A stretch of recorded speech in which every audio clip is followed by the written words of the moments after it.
Hoy vamos a ver cómo soplan otros vientos distintos, se acaban los antiguos imperios y empiezan otros, y las rutas tendrán otro sentido a partir de ahora.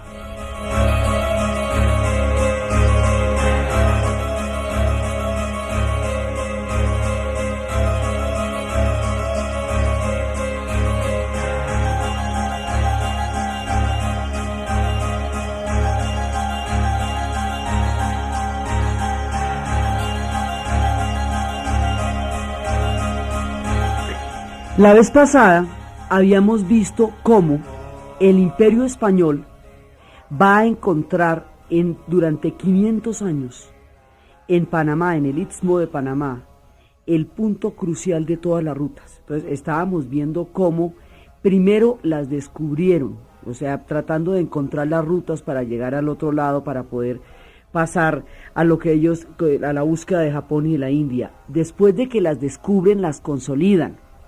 Entonces, una vez que las consolidan es cuando se hace toda la travesía y empieza toda la ruta que va a pasar por todos esos lugares y que va a llegar al Atlántico. Y una vez que se establece la ruta, entonces se establece la piratería como una manera de sabotear y de desangrar el imperio, y cómo la piratería en ocasiones llega a ser tan supremamente intensa que esa ruta en un momento dado se vuelve muy peligrosa y otras rutas se van a abrir. Entonces cada vez que eso pasa, decae la ruta y luego vuelve a florecer. Entonces hay un momento en que decae porque la piratería llegó a ser una cosa verdaderamente epidémica. Entonces en ese momento había decaído la ruta, pero luego la habíamos visto como el terrible y tenebroso comercio de esclavos, el macabro comercio de la esclavitud, reactiva una vez más la ruta. Entonces, mientras la ruta se activa y se desactiva, hay una cantidad, los pueblos del Niño Serpiente, los pueblos caribe, sobreviven en la selva. Entonces ellos están ahí. Una profunda y fuerte acervo indígena está desde el principio de los tiempos y ha logrado sobrevivir a todas estas aventuras y a todas estas desventuras gracias a la selva que los ha protegido en todas estas diferentes embates y ataques de los mundos que le van a caer encima. Están los reductos de todos los enclaves de gente que fueron durante las rutas del comercio. La presencia española, que durante 500 años le confiere una identidad histórica también a Panamá como parte de los pueblos de América Latina. Por eso, por la presencia española es de América Latina. Y está la presencia africana, la inmensa mayoría de gente que llegó deportada en las condiciones secuestrada, raptada, deportada, de las maneras más terribles en la esclavitud. Entonces se van formando capas y capas de lo que va a ser la identidad histórica del pueblo panameño, a medida que esa ruta se activa, se desactiva, es tomada por un imperio, es tomada por otro. Todo eso va influyendo en la formación de la identidad y del pueblo de Panamá. Entonces, los 500 años del Imperio Español le confieren el carácter de haber sido colonización española durante tanto tiempo. Entonces, es por eso que forma, como todos los demás del sur del Río Grande, lo que va a ser la América Latina. Y después hay un momento en que la invasión napoleónica a España quiebra toda la hegemonía española en ultramar.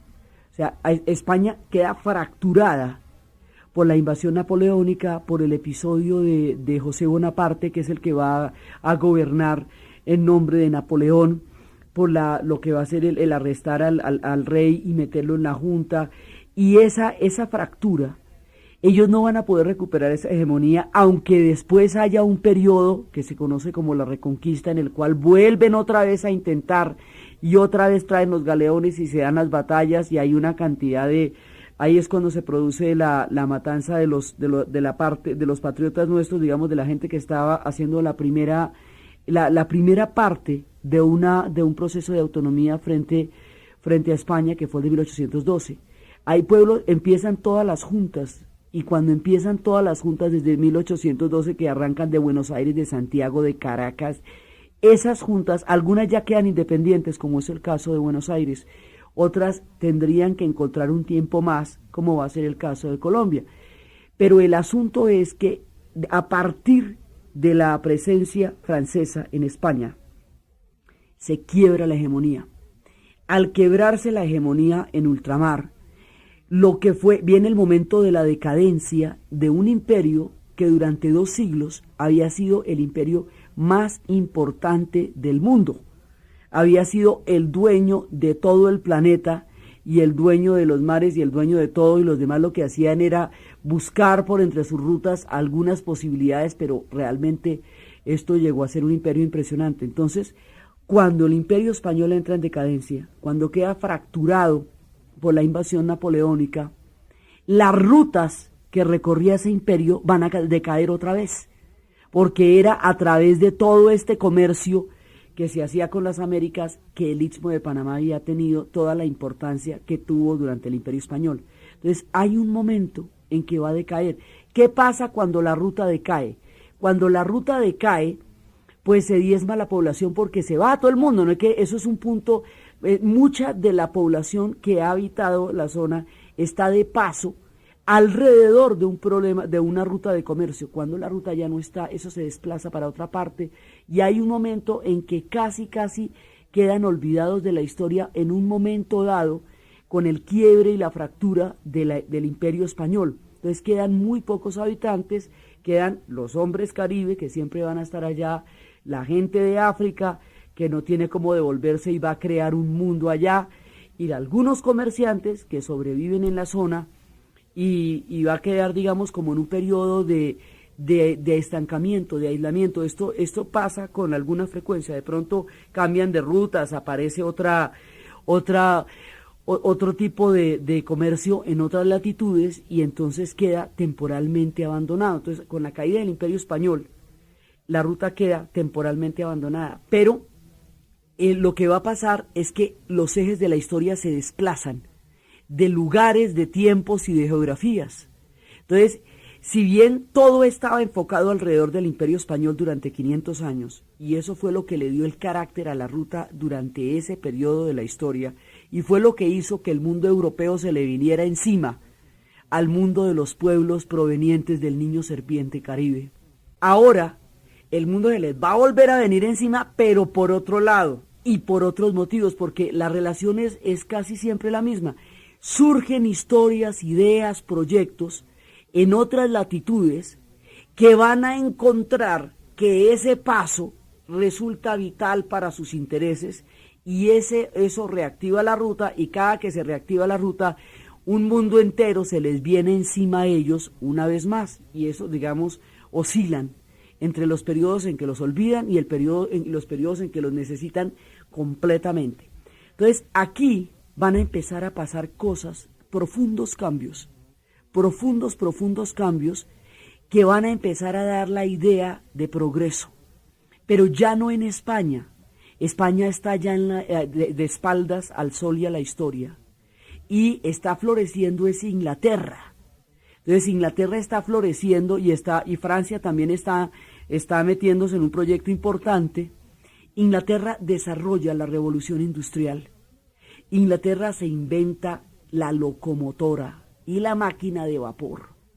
Y con eso el mundo entra en otra esfera completamente diferente. Entonces empieza la idea de progreso. Por la ruta de España alcanzaron a llegar en tiempos de la invasión napoleónica las ideas de la Ilustración. Además era una paradoja porque por la misma ruta que llegaban las ideas de la Ilustración estaban llegando los esclavos, que era la negación de toda posibilidad de igualdad entre los seres humanos.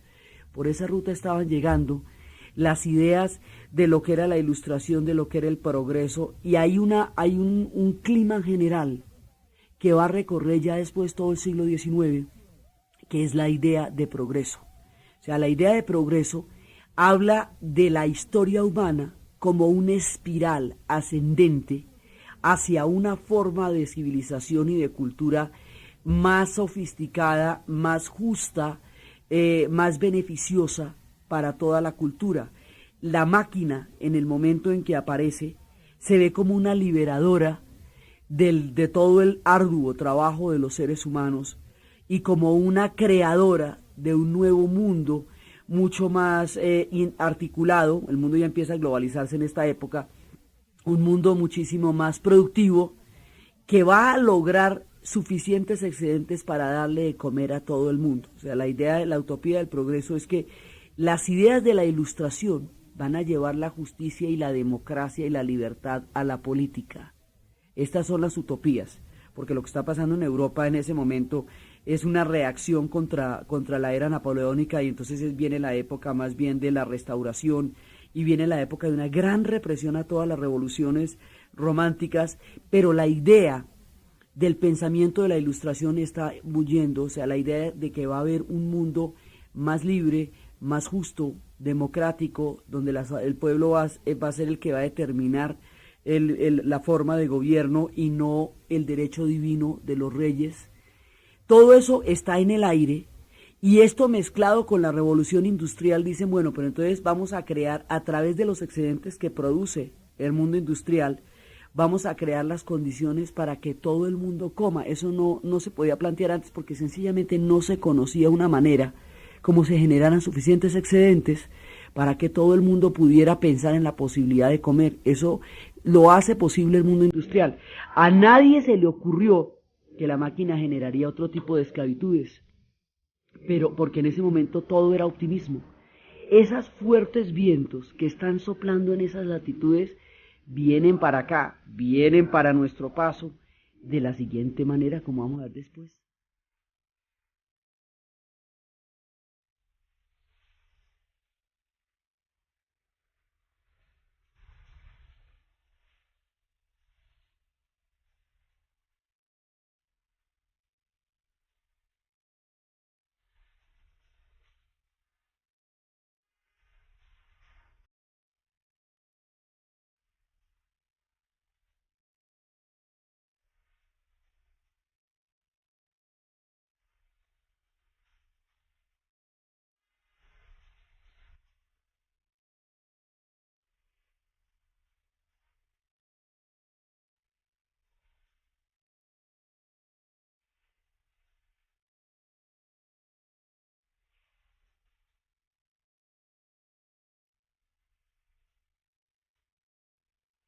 La idea de progreso se va apoderando del mundo.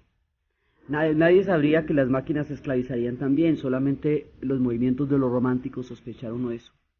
Pero ellos, con su muy particular visión, fueron los únicos que vieron la posible monstruosidad de un mundo que nadie más vio. El clima es de un optimismo impresionante. El hombre ha sido capaz y será capaz de aquí en adelante de todo, porque los inventos son demasiado acelerados y están cambiando absolutamente todo. En esta época es cuando se va a descubrir la manera industrial en altos hornos de producir el acero, de oxidar el hierro. Eso antes era a mano, a yunque, y era un camello. Ahora se puede oxidar en alto horno, entonces ya producir el acero va a ser una cosa mucho más posible y se puede masificar.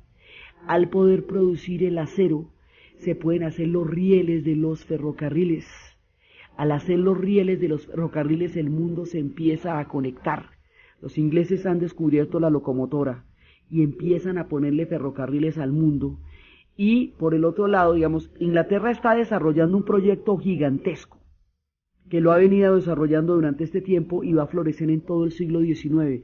Mientras tanto, la parte de Panamá está temporalmente alejada de todo lo que está pasando, pero todo esto va a converger ahí más adelante. Entonces Inglaterra está desarrollando todo el proyecto industrial y más adelante los Estados Unidos van a entrar también en el proyecto de industrialización y van a crear el ferrocarril, arrancando de la costa pacífica y de la costa atlántica para encontrarse en la mitad. Es toda la vía férrea.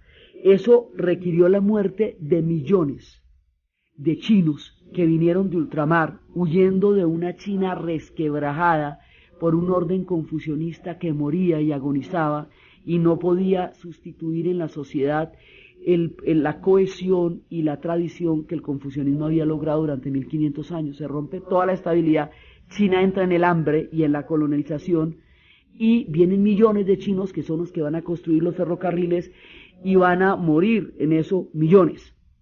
Y no solamente van a morir millones de chinos, sino que también esto va a marcar la desaparición de los pueblos de las praderas. Los grandes pueblos de las praderas, que eran los señores de todas esas, de todos esos valles y de todas esas montañas y de todas esas zonas, las grandes tribus de los grandes guerreros van a desaparecer, exterminadas por un proceso de población gigantesco que va a llegar en sus momentos más grandes, que ya a finales del siglo XIX y comienzos del siglo XX, 40 millones de europeos van a llegar a América. 40 millones, eso es una cifra impresionante, eso acaba con los pueblos de las praderas, su destino está condenado, y el ferrocarril es uno de los factores que va a producir mayor, digamos, va a diezmar con mayor severidad el mundo de los pueblos de las praderas. Entonces están desapareciendo los viejos mundos y van llegando los mundos de los rieles y del acero, y se van conectando tierras que antes estaban infinitamente separadas por las distancias de los valles y las montañas a través del ferrocarril. Entonces, los Estados Unidos está desarrollando un proceso de industrialización aceleradísimo y un proceso de expansión territorial bien importante también. Entonces, las cosas van confluyendo en diferentes latitudes. Por un lado, los ingleses tienen el proyecto industrial, los Estados Unidos también están desarrollando un proyecto industrial, y Francia está también dentro de esta nueva tendencia que está surgiendo en este momento en el mundo. Todos van a llegar al mismo sitio en un momento dado, porque todas estas fuerzas van a hacer que sea de nuevo importante un paso interoceánico, y que ahora sí se dispongan de las condiciones para intentar imaginarlo. Entonces, por un lado, en Inglaterra está pasando todo eso. Por otro lado, en Estados Unidos está pasando que Estados Unidos compró Luisiana, y con la guerra que va a tener con México, le va a quitar a México 3/4 partes del territorio. Y al quitarle 3/4 partes del territorio en la guerra de Estados Unidos contra México, se va a apoderar de California, se va a apoderar de pues de toda la zona de Arizona, de Nuevo México, de Texas, de toda esa parte que fue parte de México durante mucho tiempo, pues siquiera española y era mexicana. Todo eso se va a apoderar de Estados Unidos, y al salir por California tienen un paso sobre el Pacífico. Y al poseer toda esa zona y todo lo que va a ser la conquista del oeste, el Pacífico se vuelve importantísimo. Y al volverse importante el Pacífico, atravesar del Atlántico al Pacífico se vuelve un problema de estrategia que antes no lo era, adquiere un nuevo interés, y adivine por dónde se pasa del Atlántico al Pacífico, pues por el Istmo de Panamá. Entonces, en el momento en que se están dando estas fuerzas, la importancia ya está señalada, todavía no es explícita, pero ya está señalada, porque ya hay una presencia importante en el Océano Pacífico, y el cruce de los dos océanos se va a convertir en una cosa muy importante para el futuro de expansión de una nación que en ese momento está en pleno proceso de industrialización y en pleno proceso de expansión. Entonces, eso por ese lado. Ahorita retomamos lo que va a pasar en California, porque eso es lo que realmente va a producir que se reactive la ruta. Por el otro lado, ya con la posibilidad del acero, ya con el descubrimiento del cemento, que es una cosa impresionante lo que logra hacer, porque al descubrir el cemento ya no se necesitan hacer esas columnas macizas con las que se hacían los templos como Persépolis, sino que usted le puede poner varillas por dentro y vaciar el cemento y el concreto, y ya con eso lo puede lograr. Entonces, toda esta cantidad de nuevas, que como llamarían maravillas modernas, todo esto va a dar la idea de construir un canal verdaderamente importante, que va a conectar el mundo, que va a convertir al África en una isla, porque la va a poder bordear por todas partes, porque va a unir 3 continentes. Uno de los puntos más importantes, la construcción del canal del Suez. La construcción del canal del Suez es el antecedente histórico y paralelo que va a generar la futura idea de hacer un canal en Panamá. Es por el canal del Suez. Entonces, porque el canal del Suez, y por eso es que esa compañía, Lesseps, que fue la que construyó el canal del Suez, va a ser la primera que va a tener la aventura de construir, de intentar la construcción del canal en Panamá.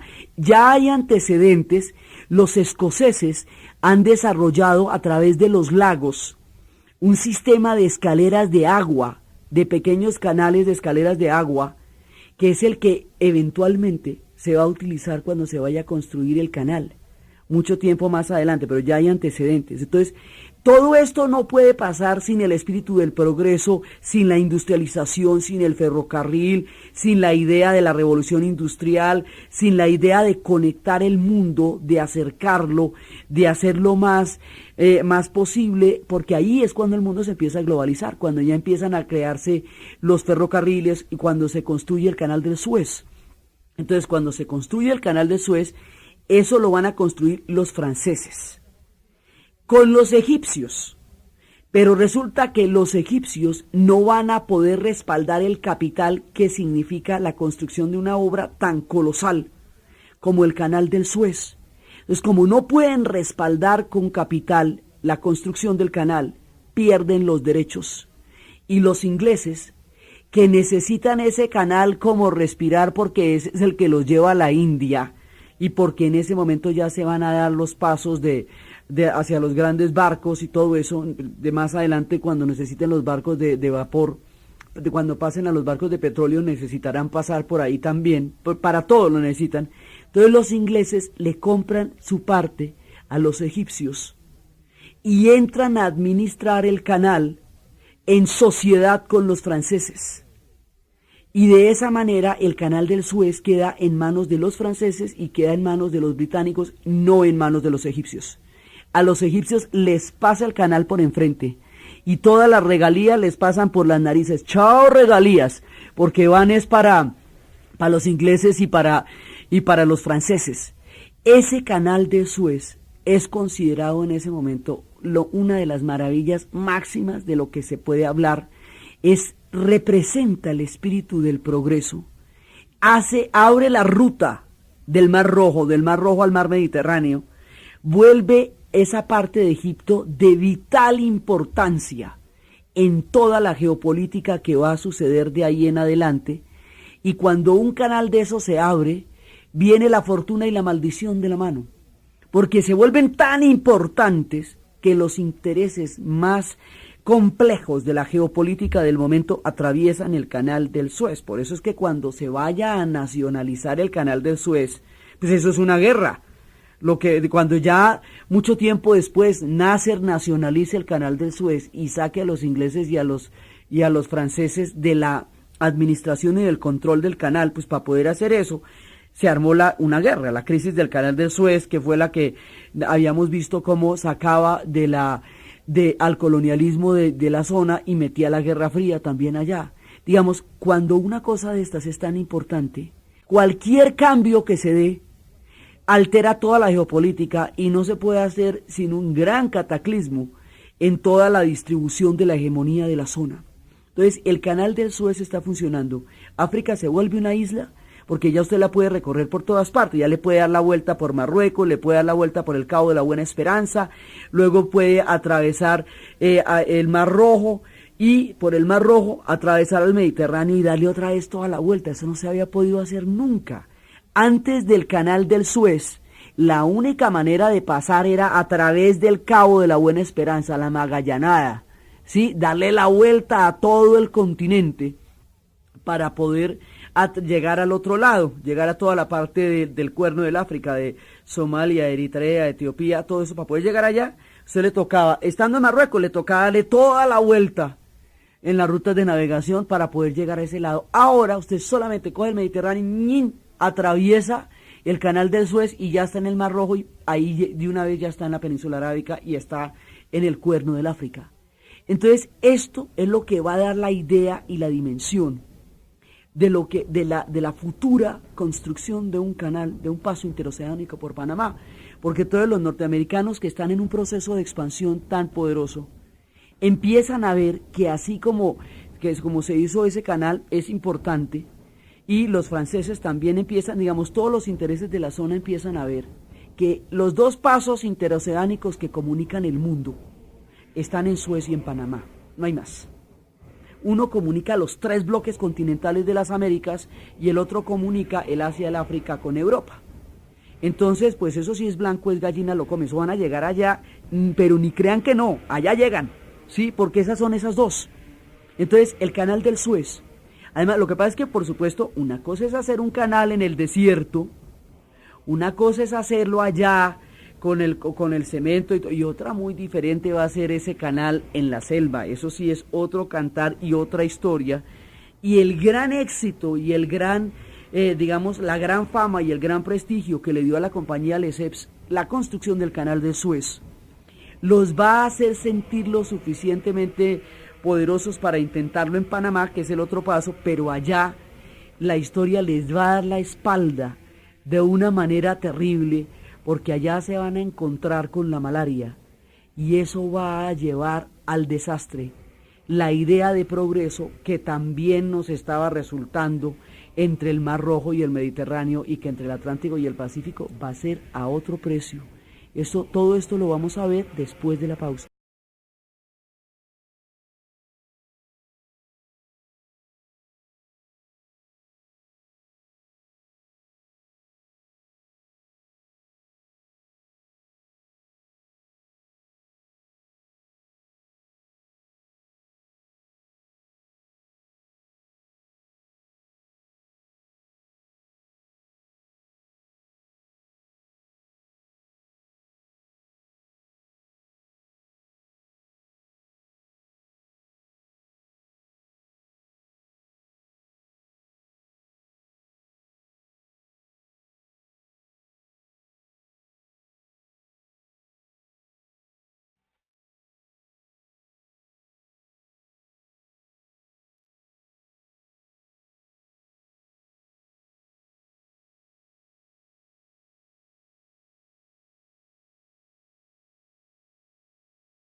La historia de la idea de progreso va tallando en la imaginación lo que va a ser en el futuro la historia de Panamá.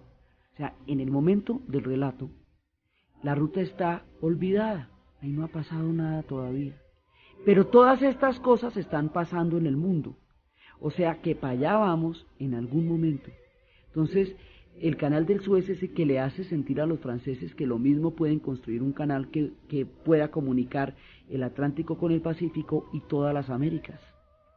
Y eso se está planteando la posibilidad, se va a invertir en eso ya después, mucho eso ya después, y eso va a ser un desastre porque ya cuando se enfrenten a la malaria y cuando la malaria mate y cuando los mosquitos maten 22.000 trabajadores, esto es una película, ya cuando se vaya a empezar la construcción del canal por parte de los franceses, esto va a ser como una película de Herzog, como Fiscarraldo, o como Aguirre, pues una de esas películas donde realmente van a desafiar todos los elementos y después de una pomposidad impresionante y de una inversión gigantesca, los elementos los van a terminar dominando a ellos y van a terminar con un sueño de progreso.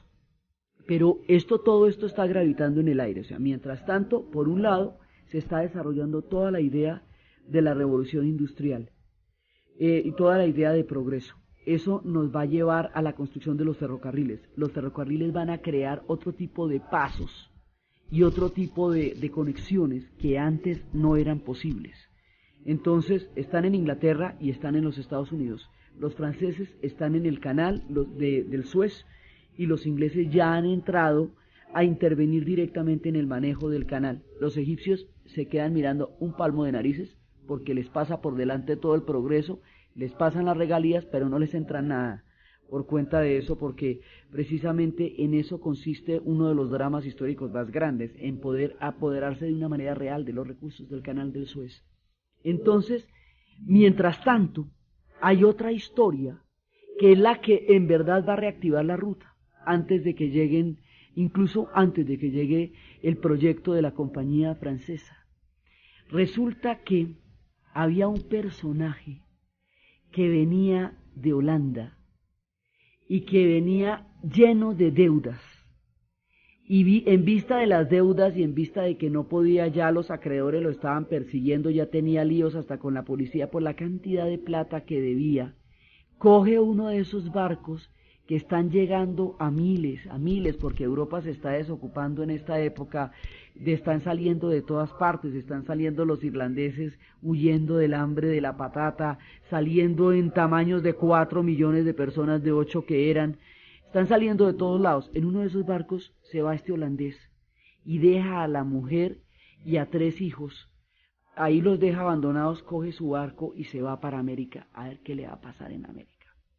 Llega a América y va a llegar hasta las costas y después va a atravesar toda la América buscando oportunidades y va buscando trabajo y buscando lugares y llega a un sitio que es completamente olvidado. Ese sitio, no, mejor dicho, nadie, era parte, sí, en un momento dado era parte del Imperio Español, era parte de México, era parte de ese proyecto, se llama así por las visiones franciscanas que estuvieron en ese momento allá, se le estuvo buscando ahí, hartas cosas estuvieron buscando ahí sin imaginarse, y él pide una concesión para trabajar esa tierra. Es un pedazo de tierra fértil que hay allá en un valle, y le dan ese pedazo de tierra que por ser una misión de los franciscanos, se le conoce a ese pedazo olvidado de tierra que tiene una parte fértil con el nombre de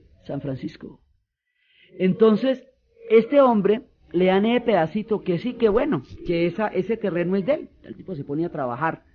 Y se pone a trabajar y empieza a traer viñedos y empieza a hacer negocios y empieza a florecer. Y ya cuando le empieza a ir bien y empieza a tener dinero, entonces manda traer a su mujer y a sus 3 hijos, que los había dejado hacía 14 años olvidados. Él arrancó en 1834 y los había dejado olvidados y los trae para acá. Y cuando los trae para San Francisco, empiezan a trabajar la tierra y los viñedos y todo eso, y las cosas van divinamente, y todo va viento en popa, y aparentemente este tipo, con esa capacidad de trabajo y esa capacidad de recuperación, está encontrando una muy buena forma de salir adelante. Y resulta que esa historia se nos va a empatar con otra historia, y es que durante mucho tiempo se buscó el dorado. Entonces se buscó el dorado en todas partes. Se buscó el dorado desde el momento mismo en que se llega, cuando encuentran el paso de los 2 océanos, cuando Balboa lo descubre, lo encuentra, y le dicen, mire, al otro lado hay una cantidad de oro. Entonces empiezan a buscar el dorado, y el dorado va a ser el delirio y la burla de todos aquellos que van a morir en su quimera, porque no lo van a encontrar. Aguirre lo va a buscar por todas partes. Todo el mundo va a buscar el dorado, lo van a buscar en todas partes, lo van a buscar en las lagunas, los van a buscar en todas las tierras y nadie lo va a encontrar. Y por arriba se van a ir entre los 2 españoles que fueron, uno era pues Cabeza de Vaca, el que se va a ir por esas zonas buscando el dorado y buscando las 7 ciudades de Cibola, porque todo eran quimeras. Aquí estaban buscando la ciudad de los papas blancos, La Plata. Estaban buscando las 7 ciudades de Cibola, que son los espejismos de ciudades hechas en oro que brillan en el desierto, que es una particularidad de la piedra que da esa sensación. Y están buscando el dorado, y están buscando todo eso por todas esas latitudes. Y bueno, pues todo el mundo muere sin encontrarlo. Durante la era española nunca se encontró el dorado. En ninguna de las partes, ni Aguirre, ni Balboa, ni Jiménez de Quesada, nadie encontró el dorado. Todo el mundo lo buscó como loco, se hicieron toda clase de hipótesis y de leyendas, cantidades de gente murió detrás de la quimera del dorado, pero nunca se encontraron el dorado en ninguna parte. Entonces está Sutter, existe toda la leyenda del dorado, y todo el mundo está buscando durante todo el tiempo del Imperio Español, de principio a fin. Durante 500 años se buscó el dorado. Todo el tiempo se buscó el dorado. Se sacó sí mucho oro, pero nunca se encontró el dorado como tal. Como decían que estaba el dorado, nunca se encontró. No lo encontró Cabeza de Vaca en todas las zonas de California, no lo encontró Ponce de León buscando la fuente de la eterna juventud en la Florida, no lo encontró Aguirre, no lo encontró nadie. El tiempo pasó, el imperio español se acabó, la historia del dorado quedó enterrada en la leyenda de los imposibles y de las quimeras y nadie se encontró eso. Está el señor Sutter, el holandés, tranquilo, trabajando la tierra, cuando de pronto estalla un frenesí, una locura, una cosa absolutamente increíble. Van a encontrar oro, en el Valle de California van a encontrar oro, y se desata la locura más grande del mundo, eso es lo que llaman plata de mina, plata de ruina, y todos los trabajadores empiezan a dejar en ese momento todo lo que es el cultivo de la tierra y a conseguir palas y a conseguir picas y a conseguir bateas, caramaño, para poder sacar el oro. Y se vuelve lo que García Márquez llamaría la hojarasca, cuando llega todo el mundo a un sitio y llegan los bandidos, los aventureros. Entonces la fiebre del oro en California, arranca la fiebre del oro en California en el territorio de este tipo.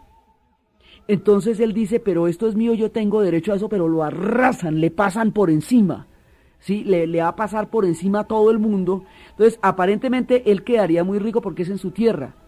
Pero también, además, cuando descubrieron las pepitas del oro, porque eso fue un trabajador el que llegó con el cuento, él, mire, no le vaya a decir a nadie. Y el tipo le dijo a la mujer, y la mujer le dijo a la amiga, y mire, en 5 minutos lo sabía toda California, y eso ya era la locura total.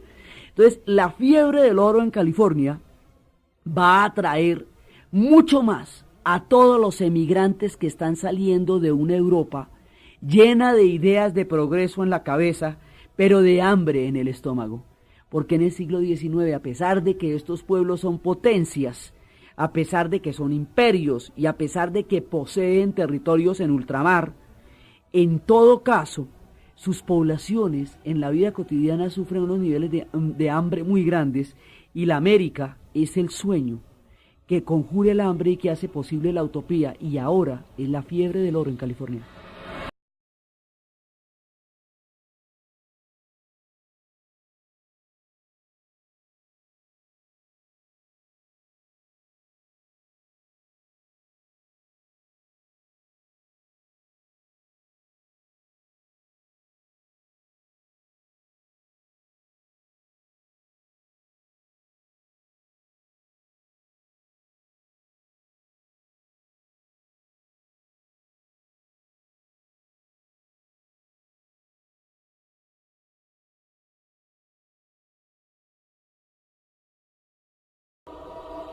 La fiebre del oro en California va a producir más muertos, más infortunio, más ruina y más desolación que las fortunas que produjo.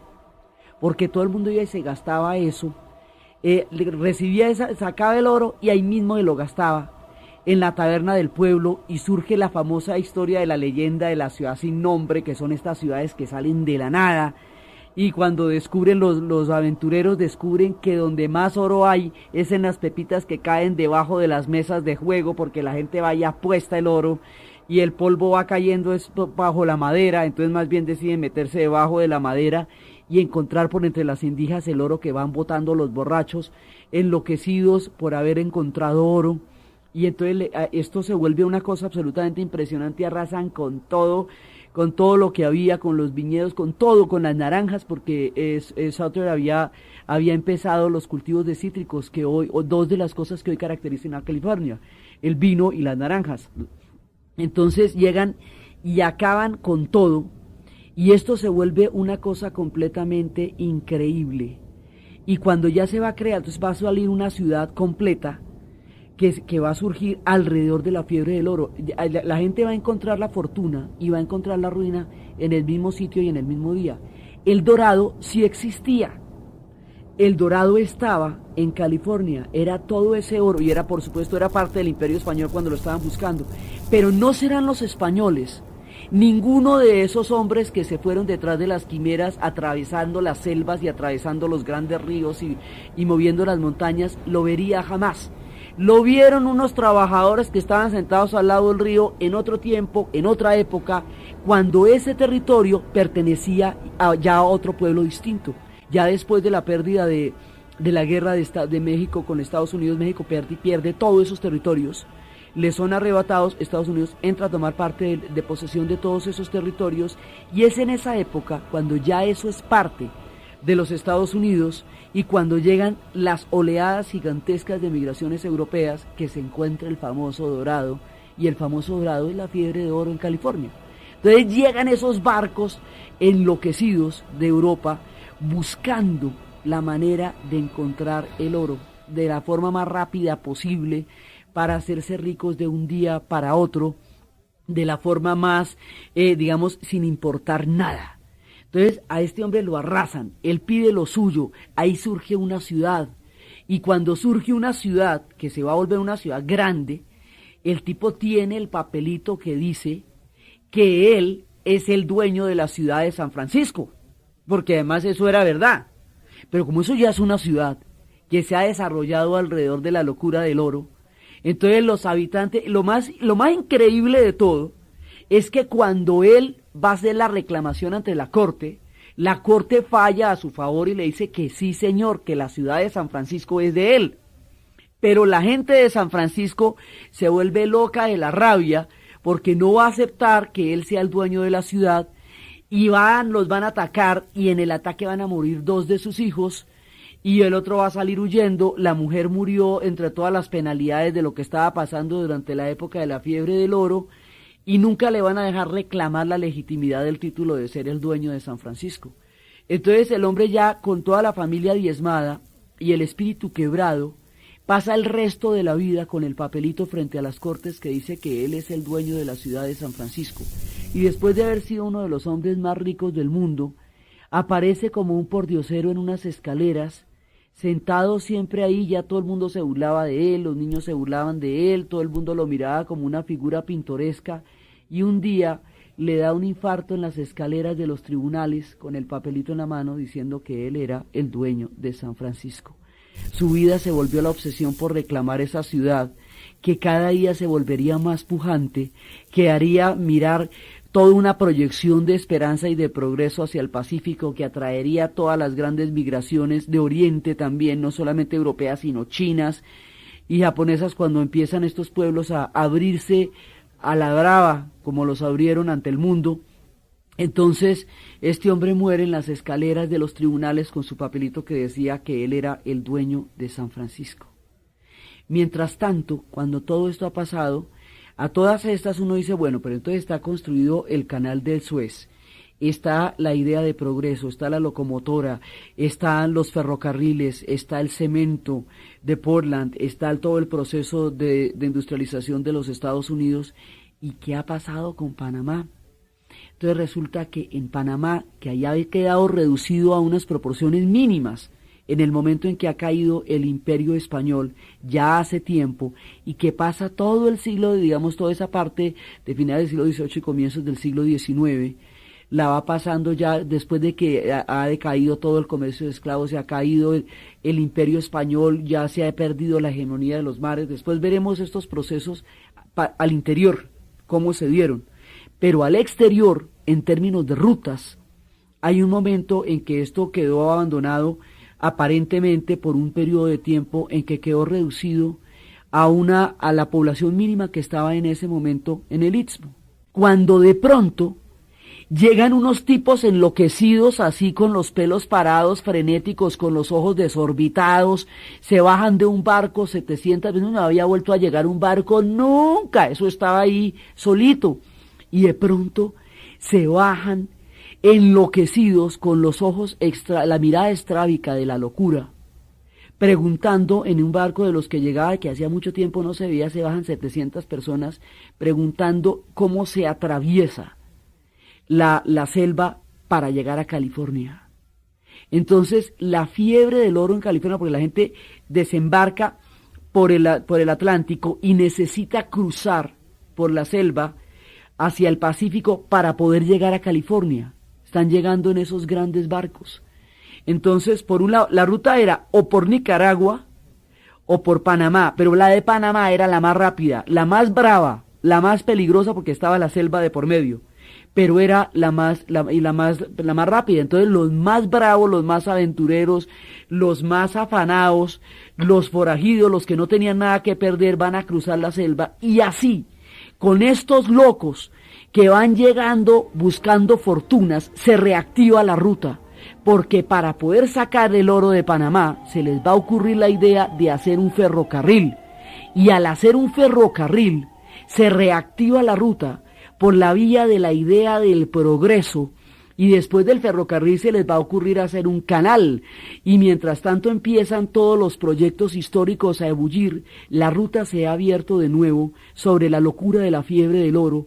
El famoso dorado que estaban buscando desde cuando le prometieron eso a Balboa, lleva a una serie de locos a bajarse en un barco frenéticos, a atravesar la selva para ir a encontrar el oro en California, y toda esta mareada de ambiciones, progresos, fortunas, buscavidas, van a llegar a Panamá y van a moldear de ahí en adelante su historia, la manera como esa historia se va a moldear, la forma como se les ocurre hacer el ferrocarril, como se les ocurre hacer el canal, la superproducción de los 22.000 trabajadores muriendo de malaria con la compañía Lesseps, la historia de las aguas escalonadas. Todo eso es lo que vamos a ver en el siguiente programa. Entonces, desde el momento en que empiezan a surgir desde los espacios de la utopía del progreso, desde su concreción en el cemento Portland y en el acero templado, desde el costo gigantesco de los ferrocarriles que se llevaron detrás los pueblos de la pradera, desde las quimeras del dorado que se van a concretar en esos polvos de oro que salen del Valle de California, y desde todas estas cantidades de ambiciones y de fortunas y de ruinas y de quimeras que van a poblar la ruta de aquí en adelante,